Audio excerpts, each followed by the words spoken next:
लड़की रात के 2 बजे अपने घर जा रही थी। रास्ता एकदम सुनसान था। अब रात के 2 बजे थे तो उसे कोई साधन नहीं मिला। क्योंकि घर सिर्फ 1 किलोमीटर की दूरी पर था तो उसने सोचा क्यों ना पैदल चला जाए। घर की तरफ पैदल चलते ही उसने नोटिस किया कि उसे कोई आदमी फॉलो कर रहा है। ये देखकर वो घबरा गई और बहुत जल्दी जल्दी अपने घर को चलने लगी। जब वो फिर से पीछे मुड़ी तो उसने देखा कि वो आदमी उसके एकदम क्लोज आ रहा है और वो महिला बहुत डर गई और डर के कृष्ण और बलराम को याद करने लगी। कुछ देर बाद जब वो घर के एकदम पास पहुंच गई तो उसने पीछे मुड़ के देखा कि वो आदमी अब उसका पीछा नहीं कर रहा था। ये देखकर उसे बड़ा रिलीफ मिला और वो घर को चली गई। अब कहानी यहाँ खत्म नहीं हुई है। 2 दिन बाद जब उसने न्यूज़पेपर में देखा कि जिस रास्ते से वो आ रही थी उसी रास्ते पर उसी रात उसी समय एक दूसरी लड़की के साथ कुछ गलत काम हुआ और उसे पता चला कि पुलिस की सस्पेक्ट लिस्ट में वो आदमी भी था जो उसे फॉलो कर रहा था। ये सुनकर वो शॉक रह गई।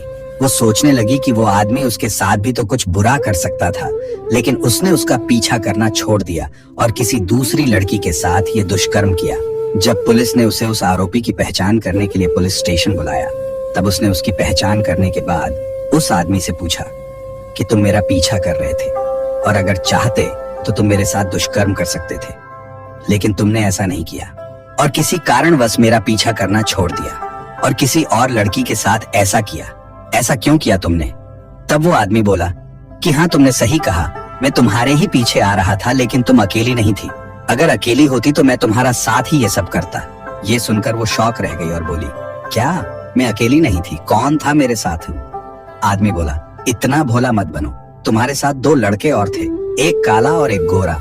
एक तुम्हारे लेफ्ट में था और एक तुम्हारे राइट में। जैसे ही उन्होंने मेरी तरफ देखा मैं वहां से डर के भाग गया।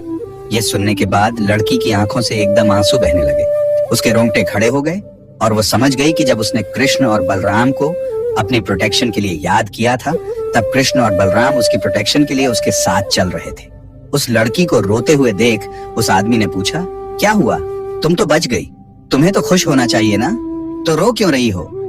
लड़की ये सुनकर उसे बोली, तुम बहुत खुश नसीब हो कि तुम्हें वो दोनों लड़के देखने को मिले।